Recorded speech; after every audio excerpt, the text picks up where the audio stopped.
জেলখানায় আমি যখন পলাতক, তারা কিভাবে আমি আহত, এই চৌমুরি বাজারের একটি ইতিহাস এটা আমার হৃদয়ে সবসময় আছে। আমার এই নির্বাচনের 18 সালের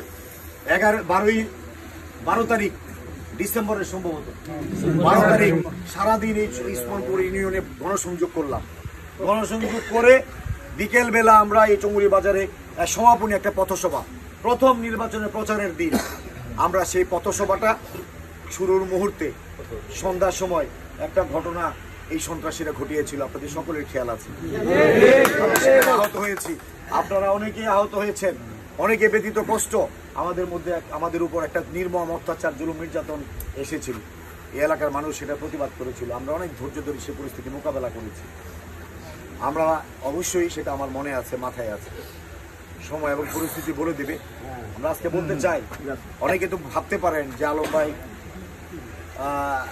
সন্ত্রাসী বা এই সমস্ত যারা খুনি দোসর সেই স্বৈরাচারে, তাদের কিন্তু ক্ষমা নাই, তাদের বিচার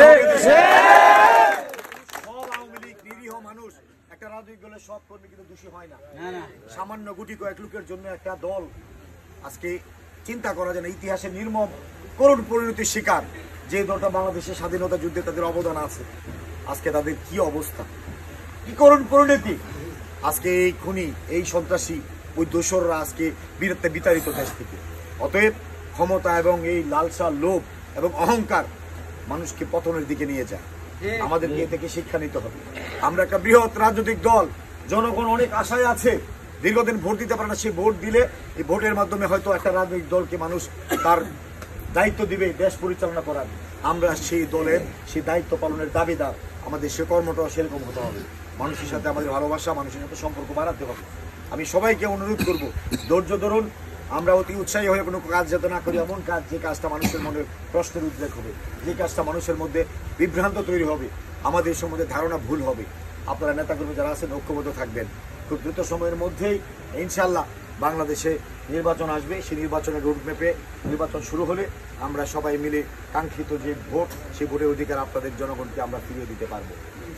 আগামী 23 তারিখে আপনারা শুনেছেন দেশনায়ক তারেক রহমান সাহেব প্রধান অতিথি থাকবেন। তারেক রহমান সাহেব লন্ডন থেকে প্রধান অতিথি থাকবেন। কিশোরগঞ্জে জনসভা হবে, এটা স্মরণকালের ঐতিহাসিক জনসভা যাতে হয়, সেই লক্ষ্যে আমরা 1 লক্ষ লোকের সমাবেশ করার জন্য প্রস্তুতি নিয়েছি। আমি ময়মনসিংহ বিভাগের সাংগঠনিক সম্পাদক, কেন্দ্রীয় বিএনপি দল আমাকে আস্থা বা বিশ্বাস রেখে সেই দায়িত্ব দিয়েছে। আমি কথা বলছি আমার বাড়িতে, আমি কথা বলছি আমার নির্বাচনী এলাকায়।